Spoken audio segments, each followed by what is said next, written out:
Hindi medium का अर्थशास्त्र, जिसे इंग्लिश में कहते हैं इकोनॉमिक्स। तो इकोनॉमिक्स को हिंदी में कहते हैं अर्थशास्त्र। क्लास 11 वर्ग 11 चैप्टर मीन्स अध्याय 1। तारीख है 13/7/2025।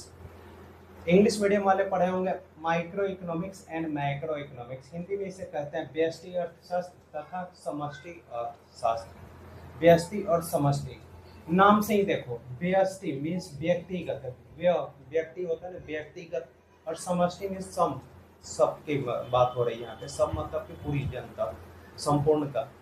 मैक्रो में इसी को बस समझाया जाता है। मैक्रो का मतलब होल, माइक्रो मीन्स इंडिविजुअल अगर इंग्लिश में बात करें तो। हिंदी में व्यक्तिगत और समष्टि मीन्स संपूर्ण का बात हो रहा है।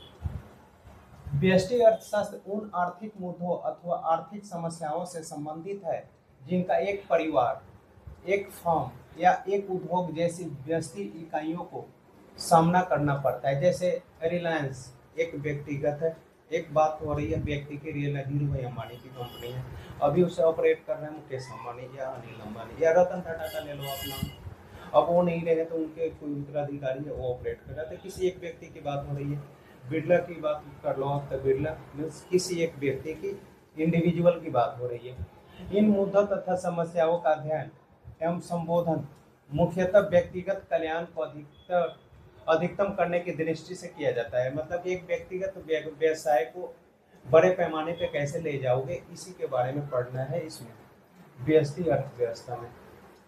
उसके बाद आता है कि इसके विपरीत अर्थशास्त्र, समष्टि अर्थशास्त्र संपूर्ण अर्थव्यवस्था के स्तर पर आर्थिक मुद्दों अथवा आर्थिक समस्याओं पर विचार करता है। इन मुद्दों अथवा समस्याओं का अध्ययन एवं संबोधन सामाजिक कल्याण अथवा सामूहिक कल्याण के लक्ष्यों को ध्यान में रखकर किया जाता है। अब समष्टि का मतलब हो गया बच्चे कि पूरे देश के लिए, जैसे देश का इनकम, देश की अगर कोई समस्या है तो देश की है। जैसे हवाई दुर्घटना हो गया था तो देश का समस्या था। अब देश के प्रधानमंत्री वहाँ पे कैसे क्या कंट्रोल करते हैं उनकी जिम्मेदारी है। देश में गरीबी आ गई, वो देश की समस्या है। देश में कोरोना वायरस आ गया था 2020 में, वो देश की समस्या था। उसमें किसी एक इंडिविजुअल का काम नहीं था, जिसमें पूरे लोग मिल के काम करते हैं। देश में बेरोजगारी बढ़ती जा रही है, ये देश का समस्या है। तो अब वहाँ के सरकार कैसे काम करती है, जैसे प्रधानमंत्री, राष्ट्रपति, ये सारे निवारण है आपका देश का। जो टैक्स कलेक्ट होता है देश की इनकम है, लेकिन इंडिविजुअल किसी कंपनी का जो प्रॉफिट आता है वो व्यक्तिगत है।